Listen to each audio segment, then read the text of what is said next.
예수님의 오심을 기다립니다. 주님 어서 오시옵소서. 자, 이 초가 지금 한 개죠. 이 모든 불은요, 가장 작은 불에서부터 시작합니다. 이 불이 모아져야 큰 불을 이루어 가는 것처럼 오늘 여러분의 그 마음에도 이런 불이 또 불빛이 임하기를 주님의 이름으로 축복합니다. 여러분의 마음이 더 밝아졌으면 좋겠어요. 그래서 앞으로 4주 동안 여러분의 심령이 점점 밝아지는 그 은혜를 우리가 함께 경험하기를 다시 한번 주님의 이름으로 축복합니다.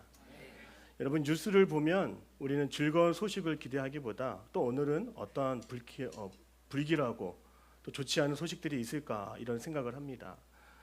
좋은 소식을 기대하기보다는 범죄와 또 기상재난과 전쟁의 소식들이 매스컴에서 가득 들려오는 것을 볼 수가 있습니다.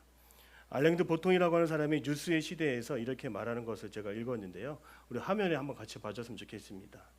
인류의 절반이 매일 뉴스에 넋이 나가 있다. 뉴스와 오랜 시간을 보낼수록 몹시 익숙해지게 될 두 가지 감정은 두려움과 분노다. 뉴스는 이 세상에 두려워할 것이 아주 많다는 사실 속에 우리를 분명히 놓아두었다. 여러분이 TV를 보거나 유튜브를 보면서 뉴스를 시청할 때 기분이 막 좋아지고 막 상쾌해지고 모든 걱정이 다 떨쳐내는 그런 감정, 그런 기분을 갖는 사람은 아무도 없을 겁니다. 그만큼 이 세상이 어둡고 또 이 세상이 좋지 않기 때문에 우리는 그러한 뉴스를 계속 듣게 되는 것 같습니다. 오늘 본문의 말씀과 연결해서 본다라면 이 이스라엘에게는 안 좋은 소식들이 들려왔습니다. 바로 전쟁의 소식입니다. 이 블레셋이라고 하는 나라, 이 성경에 보니까요, 이 골리앗이라고 하는 사람이 등장합니다. 골리앗의 키는 저보다 훨씬 큽니다. 2m 90입니다. 또 골리앗이 입은 갑옷은 57kg입니다. 키도 크니까 무장도 크겠죠. 또 무거운 그 무게를 감당할 만한 힘이 있었습니다. 또 창은 2kg이 넘습니다. 그 칼에 베이거나 찌르기만 하면 바로 즉사할 수 있는 것입니다. 그런 무서운 존재가 나타났다라고 소식이 날라오는 거예요. 네, 여러분, 이 사무엘상 17장의 말씀을 다시 한번 집에 가서 1절부터 마지막까지 한번 쭉 살펴보십시오. 이 골리앗이 엄청난 크기와 그 용모를 자랑하는 그런 내용들은 담겨 있지만 그 어디에도 골리앗이 몇 명을 죽였고 몇 명을 이겼고 어떻게 싸웠는지는 절대로 하나도 기록되어 있지 않습니다. 또 성경을 보면요, 무려 40일 동안에 비방전을 하듯이 이 골리앗은 블레셋을 대표하여서 이스라엘을 모욕하는 말을 하고 그들을 좌절시키고 낙심시키는 그런 말을 한다는 것을 우리는 성경을 통해서 알 수가 있습니다. 이 싸움은요, 오늘 제가 설교의 제목처럼 한 번도 경험해 보지 못한 싸움이라고 하는 것입니다. 어떤 싸움이에요? 말싸움입니다. 부정적인 말을 통해서, 부정적인 소식을 통해서 누가 누구를 먼저 낙심시키고 멈추게 하고 쓰러뜨리느냐, 그 싸움이 바로 블레셋과의 전쟁이었다고 하는 것이죠. 이 사무엘상 17장 11절의 말씀을 보십시오. 한번 같이 읽어볼까요? 사무엘상 17장, 성경 있는 친구들은 사무엘상 17장 11절 같이 한번 읽겠습니다. 시작. 사울과 온 이스라엘이 블레셋 사람이 놀라 크게 두려워하니라. 자, 이 말을 듣고 40일 동안 큐티한 겁니다. 블레셋 사람의 골리앗이 너희를 꼼짝 못하게 하겠다, 죽여버리겠다, 가만 놔두지 않겠다, 너희들은 내가 짓밟고도 너희들은 그냥 한눈에 한 번에 다 없애버리겠다. 여러분, 부정적인 말 40일만 큐티해 보십시오. 건강하고 긍정적인 사람도 주눅들고 병들게 되는 것입니다. 이 말을 얼마나 들었는지 24절에 보면 또 이런 말씀이 있습니다.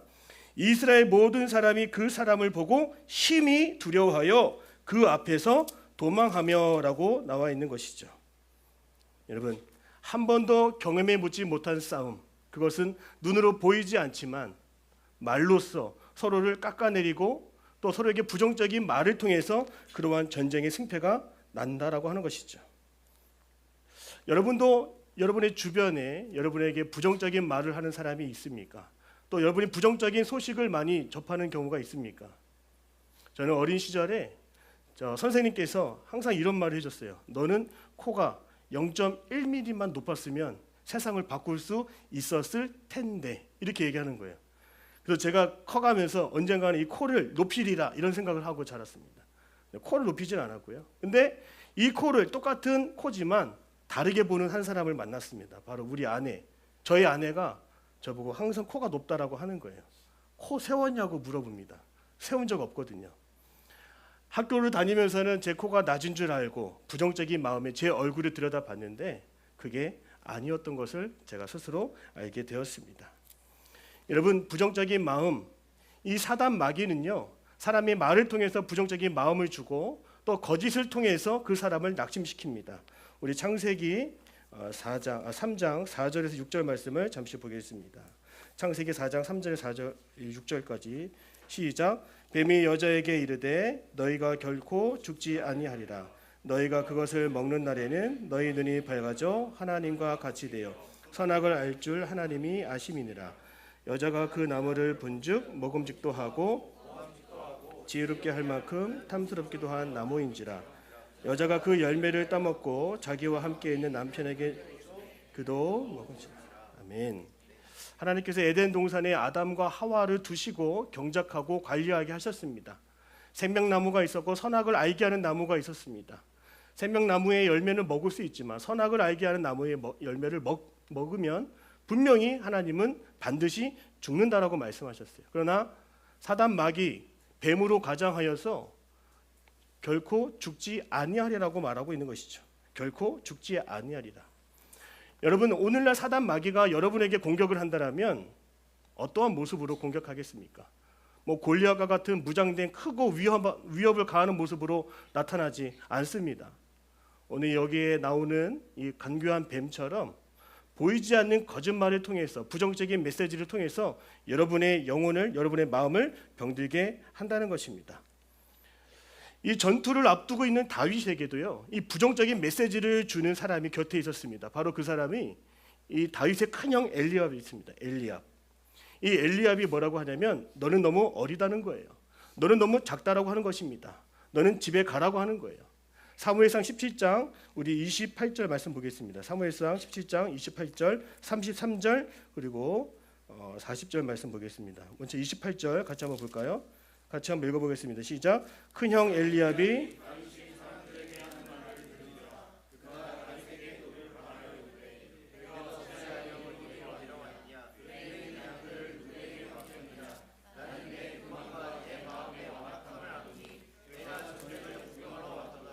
아멘. 그리고 33절 한번 읽어볼까요? 시작. 사울이 다윗에게 이르되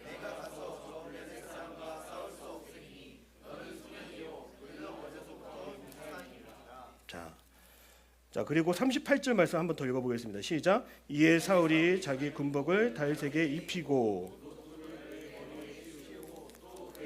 갑옷을 입히매.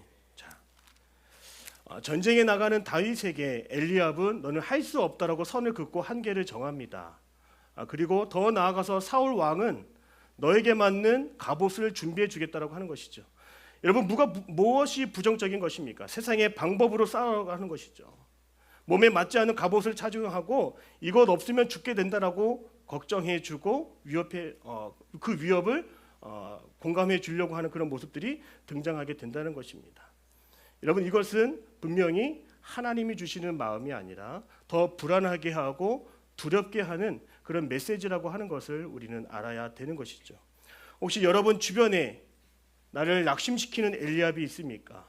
경계하시고 거리를 두기를 바랍니다. 여러분의 영혼이 병들 수 있고 다칠 수 있기 때문인 것이죠. 그리고 세상이 말하는 방법을 취하려고만 하지 아니하고 과연 이것이 하나님이 말씀하시는 방법이 맞는지 늘 깨달아 점검할 수 있는 지혜가 오늘 저와 여러분에게 있기를 주님의 이름으로 축복합니다. 제가 이 글을 하나를 더 읽었는데요. 바로 그것은 무엇이냐면 이 부정적인 말을 하는 그런 사람들, 어떻게 보면 이 거짓의 영에 휘둘리는 사람들은 어떻게 보면은 이 가짜를 진짜처럼 여기고 사는 모습이라고 하는 것이에요. 자막 하나, 그림 하나, 이미지 하나 먼저 보여주시겠어요? 같이 글 한번 읽어보겠습니다. 거짓들의 진실이라는 책인데 존 마크 코머라고 하는 사람이 쓴 글입니다. 같이 한번 읽어보겠습니다. 시작. 우리가 거짓을 믿고 그것이 마치 진리에 뒤집힌 그림자처럼. 자, 이거 한번 글씨 보십시오. 거짓을 믿게 되면 그 거짓을 몸으로 또 받아들이게 되면 그것이 마치 진리인 것처럼 여기게 된다라고 하는 것이죠. 그것이 어떻게 돼요? 그림자처럼 늘 따라오게 되는 거예요. 부정적인 말이 그림자처럼 따라오게 되는 것이죠. 거짓으로 사는 사람은 늘 거짓된 삶을 살아가게 된다는 것이죠. 2022년에 개봉된 또 드라마로 방영된 안나라고 하는 드라마가 있습니다. 거기에 나오는 이유미라고 하는 여인, 혹시 이 드라마를 보신 분이 계십니까? 이 드라마를 보면 어려운 형편 때문에 공부를 하면서 재수생활을 하면서 가짜 대학생 신분으로 학교 생활을 하는 한 이유미라고 하는 한 청년이 나오는 거죠. 자, 부모에게는 대학에 입학했다라고 하여서 그 과자함을 입고 잠바를 입고 대학생 흉내를 냅니다. 그리고 동아리 활동도 합니다. 그리고 졸업하면 또 직장 상사의 학위를 위조하여서 자기가 해외에서 공부한 것처럼 자신의 인생을 완전히 바꿔버립니다.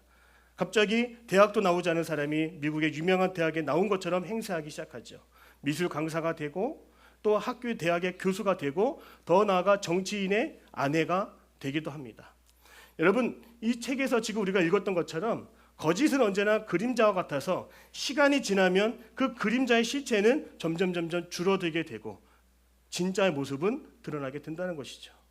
이 유음이라고 하는 그 안나라고 하는 가명을 쓴 이 여인은 어떻게 됐습니까? 마지막에는 진짜 자신의 모습을 다 잃어버리고 정체성마저도 다 사라져버리는 그런 불쌍한 여인으로 남게 된다는 것이죠. 이 드라마에서 이런 말이 있었어요.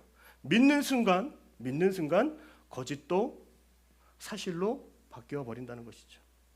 여러분, 지금 우리가 거짓된 메시지, 가짜 그런 정보들을, 그런 것들이 홍수처럼 밀려오고 있는데요. 그런 것들을 무분별하게 우리가 받아들이게 되면 우리는 그 진리를 분별하지 못할 때 우리의 자신을 잃어버리고 정체성마저 빼앗겨 버리게 되는 것이죠. 자, 이러한 삶을 살아가고 있는 우리들의 모습이 있다라면 이 문제를 어떻게 해결할까요? 우리 요한복음 16장 13절 말씀을 한번 찾아보겠습니다. 요한복음 16장 13절입니다. 같이 한번 읽어보겠습니다. 요한복음 16장 13절. 그러나 진리의 성령이 오시면, 시작. 그러나 진리의 성령이 오시면 진리 가운데로 인도하시리니 그가 스스로 말하지 않고 오직 들은 것을 말하며 장래일을 너에게 알리시리라. 아멘. 여러분, 우리가 눈을 떠도 무엇이 진리인지 모를 수가 있습니다. 많이 배워도 그것이 보이지 않을 때가 있고 분별하지 못하며 살아갈 때가 있습니다.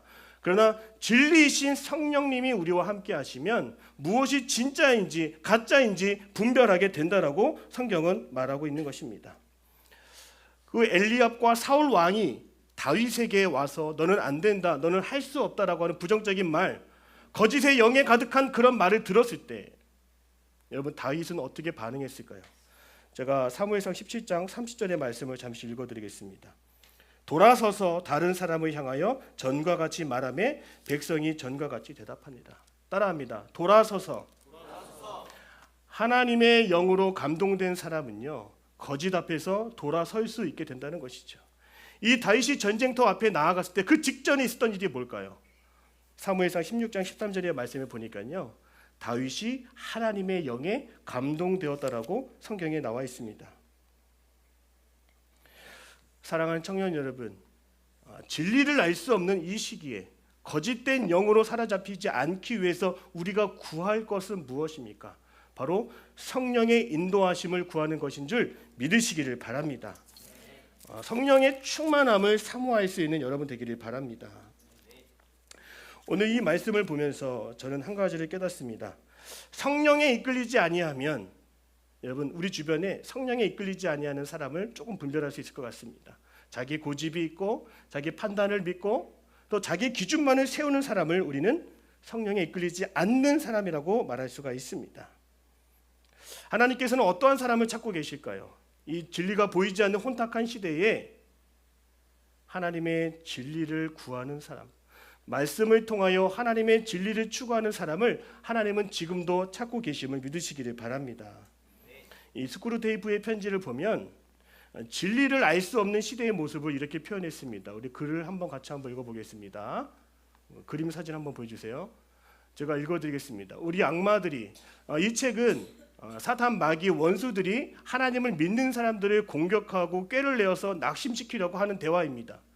자, 보십시오. 우리 악마들이 주간지를 비롯한 다양한 무기를 사용해서 상황을 역전시켰지.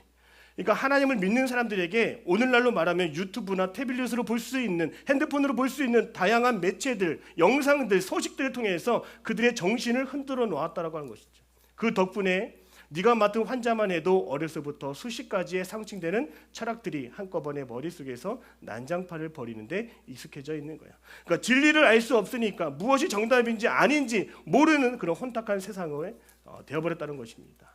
그래서 어떤 교리를 보아도 참이냐 거짓이냐를 먼저 따지기보다는 학문적이냐 실용적이냐 캐캐 묵은 것이냐 새로운 것이냐 인습적인 것이냐 가감한 것이냐 이런 거를 따지게 되었다라고 하는 것입니다. 자, 여러분, 오늘 혹시 여러분들이 재밌는 것을 추구하고 인기 있고 또 내 이목을 끌어주는 것을 찾고 있다라고 한다면 한번 점검해 보십시오. 우리가 본래 찾아야 되는 것은 무엇입니까? 이것이 진짜인지 가짜인지, 이것이 하나님의 말씀인지 아닌지 우리가 그것을 점검해 볼 수 있는 영적인 감각이 오늘 우리 모두에게 있어야 될 줄로 믿습니다. 하나님께서는 그러한 마음을 우리에게 주시기를 원하세요. 특별히 예수님도 우리처럼 세상에 유혹을 받을 때가 있었습니다. 마태복음 4장 1절에서 4절 말씀 같이 한번 보겠습니다. 마태복음 4장 1절에서 4절입니다. 그때에 예수께서 성령에게 이끌려 마귀에게 시험을 받으러 광야로 가사 40일을 밤낮으로 금식하신 후에 줄이신지라. 시험하는 자가 예수께 나와서 이르되 내가 만일 하나님의 아들이거든 명하여 이 돌들로 떡덩이가 되게 하라. 예수께서 대답하여 이르시되 기록하였으되 사람이 떡으로만 살 것이 아니요 하나님의 입으로부터 나오는 모든 말씀으로 살 것이니라 하였느라 하시니. 아멘. 예수님이 처음 공생애를 시작하기 전에 시험을 받았다라고 하는 것입니다. 어떠한 시험입니까? 이 거짓의 영에 넘어가느냐 안 넘어가느냐의 테스트에 임하게 됐다는 것입니다. 이 무려 40일 동안 금식하시면서 중요한 것은 따라합니다. 성령에 이끌리어. 그러니까 성령에 이끌리어 시험의 자리에 나아가게 됐다라고 하는 것이죠. 여러분, 성령에 이끌려 나아갈 때 무엇이 가짜이고 진짜인지를 분별할 수 있게 된다는 것을 예수님이 보여주셨습니다. 그 근거가 무엇입니까? 사단 마귀의 원수가 이렇게 유혹합니다. 돌을 떡으로 만들어라. 네 배를 채우라. 먼저 먹고 마셔라. 이렇게 유혹하는 것이죠. 높은 곳에 떨어져라. 그러면 그 밑에서 너를 향해서 환호하고 그 떨어질 때 수많은 사람이 너를 받쳐주게 될 것이다. 온갖 명예와 영광을 네가 취하게 되리라. 그리고 너는 나에게 절을 하라. 그러면 이 세상 만국의 모든 것을 너에게 허락해 주노라. 여러분, 세상이 우리에게 유혹하는 것과 똑같습니다. 오늘 이 시간에 예배하지 않고 알바를 하거나 일을 하거나 더 재미있는 것을 취하고 나면 그것이 더 기쁘고 더 좋은 것임을 우리 사단 마귀는 우리에게 거짓의 영으로 유혹하는 것이죠. 예수님은 따라합니다. 예수님은 말씀으로 분별하셨습니다. 자, 여러분은 예수님의 말씀처럼 여러분의 거짓과 진리를 분별할 수 있는 말씀이 여러분에게는 있습니까? 여러분, 이 시기에는 더욱더 하나님이 주시는 말씀을 통해서 거짓을 가려내고 진리를 찾는 그 열정이 오늘 여러분에게 있어야 되는 줄로 믿습니다. 우리가 말씀과 기도에 뿌리를 내리지 않으면 어떻게 돼요? 여러분, 유튜브를 보기만 해도요, 페이스북을 보기만 해도 항상 제 아내가 옆에서 잔소리처럼 이렇게 얘기합니다. 그놈의 쇼츠를 그만 보라는 거예요. 근데 제가 쇼츠를 보려고 하는 게 아니라 제 손이 막 이렇게 움직이고 있어요. 이렇게 하나씩. 왜 그런 거죠? 계속적으로 반복되는 새로운 정보에 제가 익숙해진 겁니다. 뭐 다 나옵니다. 이렇게 하니까 뭐 재밌는 것도 나오고 축구도 나오고 뭐 설교 예배 다 나오고. 자, 여러분, 우리가 살아가면서 수많은 알고리즘이요, 여러분을 참 좋은 길로 인도해 주었으면 좋겠지만 알고리즘은 계속적으로 우리의 필요, 우리의 마음에 있는 것, 내가 지금 원하고 있는 것을 다 알고 있기 때문에 알고리즘은 나를 계속 세상의 쪽으로, 세상에 관심 있는 쪽으로 나를 방향을 바꾸어 가게 하는 것이죠. 아까 소개했던 거짓들의 진실의 그 알고리즘에 대한 내용이 있는데요. 다시 한번 읽어보겠습니다. 우리 그림 한번 띄워주세요.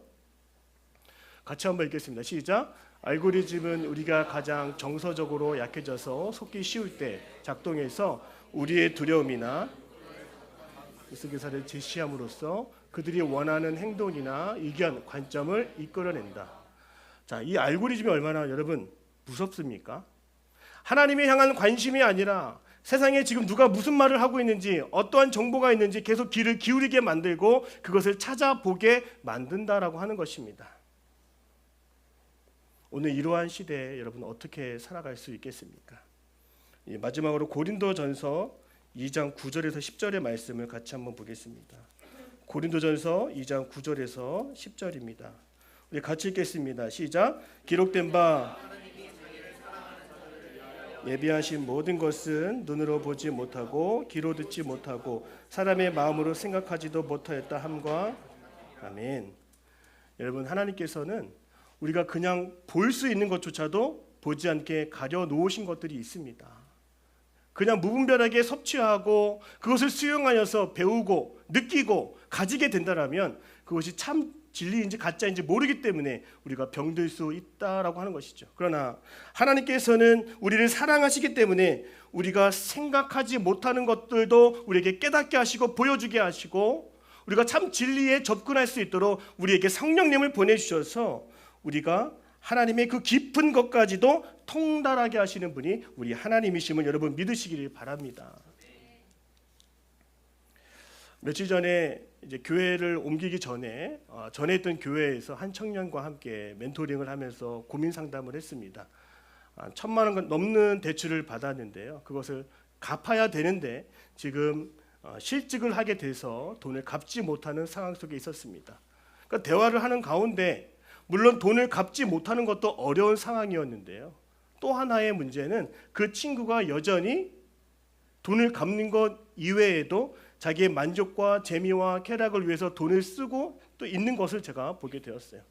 사실 일자리를 그만두게 된 거, 대출금을 갚지 못하게 된 거, 그것도 어려운 문제지만 그 마음속에는 무엇이 있었어요? 그 두려움의 마음속에는 세상을 향한 그 마음들이 있었다라고 하는 것이죠. 저는 이 친구에게 이 문제를 깊이 들여다볼 수 있도록 말씀으로 권면을 했습니다. 사랑하는 청년 여러분, 우리에게 거짓의 영은 우리의 두려움을 만들고 조장합니다. 그냥 믿고 나면 순간 거짓이 진짜처럼 변해버리는 이 시기를 우리가 살아가고 있다면 우리가 이 시기에 어떻게 살아가야 될까요? 어떠한 하나님의 은혜를 구해야 될까요? 그래서 제가 이 친구에게 이렇게 멘토링을 해줬습니다. 첫 번째로 너의 아버지가 누구인지를 한번 생각해 보라 이렇게 말해줬어요. 누가 우리의 아버지인가를 우리는 물을 수 있어야 되는 것이죠. 여러분, 하나님만이 우리의 영적 아버지이심을 여러분 믿으십니까? 우리는 아버지의 말씀을 듣고 자라가야 하는 것을 여러분 믿으십니까? 거짓의 영으로부터 우리가 벗어날 수 있고 진리로 나아갈 수 있기 위해서는 우리가 하나님 한 분만을 나의 주인 삼아야 되는 그런 마음가짐이 있어야 된다는 것이죠. 두 번째는 제가 이렇게 얘기해 줬습니다. 너는 지금 누구의 말에 귀를 기울이고 있느냐? 세상에 수많은 사람들이 말하고 있는 것을 따라가고 있는지 아니면 하나님이 성경을 통해서 말씀해 주시는 것을 벗삼아 살아가고 있는지 제가 묻게 되었습니다. 그리고 세 번째로 너에게 예수님은 누구시니? 이렇게 제가 물어봤습니다. 대답을 못합니다. 너는 누구라고 생각하니? 대답을 못합니다. 여러분, 오직 우리에게 성령님이 임하셔야 우리가 아버지의 말씀을 찾아가게 되고 또 아버지의 말씀에 귀를 기울이게 되고 진리이신 성령님 앞에 나아가게 되는 줄 믿으시기를 바랍니다. 수많은 알고리즘이 오늘도 여러분의 길을 방해할 수도 있었습니다. 그러나 오늘 여러분의 발걸음은 하나님이 지켜주셨기 때문에 오늘 이 예배의 길로 주님을 만나는 길로 이제 대림절을 향하는 길로 나아가게 된 줄 믿습니다. 우리의 육신의 생각이 아니라 늘 언제나 하나님을 향한 그 마음을 가지고 살아갈 수 있는 저와 여러분이 되기를 바랍니다. 다윗이 골리앗 앞에 섰을 때에 여러분 다윗은 어떤 마음을 가지고 골리앗 앞에 섰겠습니까?